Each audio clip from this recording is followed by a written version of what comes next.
अगर कर्ण को युद्ध से पहले ही पता चल जाता कि वह कुंती का पुत्र और पांडवों का बड़ा भाई है, तो क्या महाभारत की कथा पूरी तरह बदल सकती थी। दरअसल केवल 3 लोग जानते थे कि कर्ण वास्तव में कुंती का पुत्र है। इन 3 में 2 ने ये बात कर्ण को ठीक महाभारत युद्ध से पहले बताई। तब कुछ नहीं बदल सकता था, लेकिन शायद ये तस्वीर तब अलग होती अगर ये बात कर्ण को उसके युवा काल या बचपन में ही बता दी गई होती। हालांकि इस बात पर विद्वानों, पौराणिक ग्रंथों और आधुनिक विश्लेषणों में अलग अलग बातें कही गई हैं।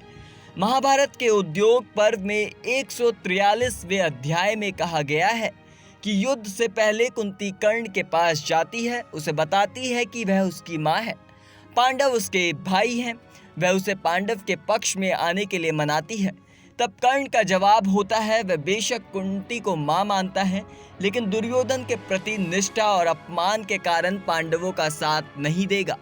आपको जानकर हैरानी होगी कि कुंती को यह दिलासा भी देता है कि वह युद्ध में केवल अर्जुन को ही मारेगा, ताकि उसके मां के 5 पुत्र बने रहे। महाभारत में यह साफ है कि कर्ण अर्जुन को हराने की अपनी प्रतिज्ञा से बंधा था, भले ही वह अपने भाइयों को बचाना चाहता था। श्रीमद् भागवत पुराण 1.8.17-18 कहती है कि जब युद्ध से पहले कृष्ण खुद कर्ण के घर जाते हैं, उससे मिलकर उसके जन्म का रहस्य बताते हैं, उसे धर्म का मार्ग दिखाने की कोशिश करते हैं, लेकिन कर्ण अपनी प्रतिज्ञा दुर्योधन के प्रति वफादारी के कारण नहीं मानता। शायद युद्ध टल सकता था अगर कर्ण को बचपन या युवा अवस्था में पता चल जाता कि वह कुंती का पुत्र है, तो वह पांडवों के साथ बड़ा होता और खड़ा रहता। तब वह दुर्योधन के पाले में नहीं होता और पांडवों के साथ उसके रिश्ते में कोई कटुता नहीं आती।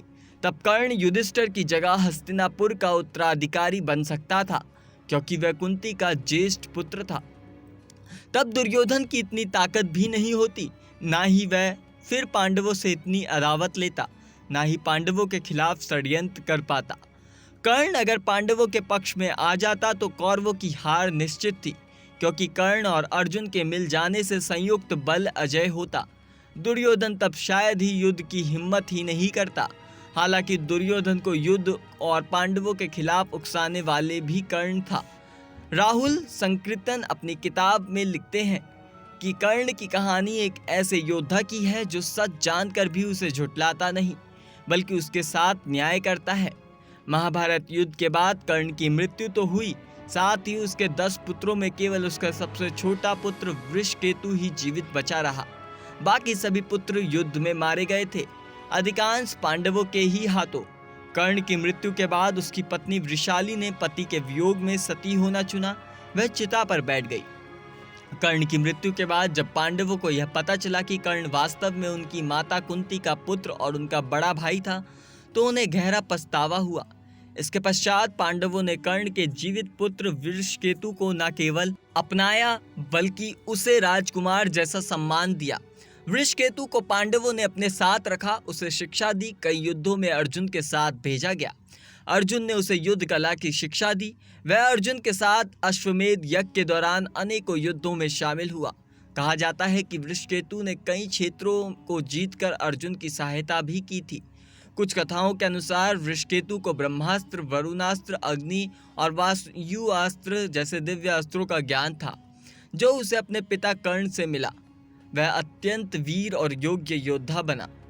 फिलहाल इस जानकारी में इतना ही। आपकी क्या राय है, हमें कमेंट करके ज़रूर बताएं और नेक्स्ट 9 से जुड़े रहें।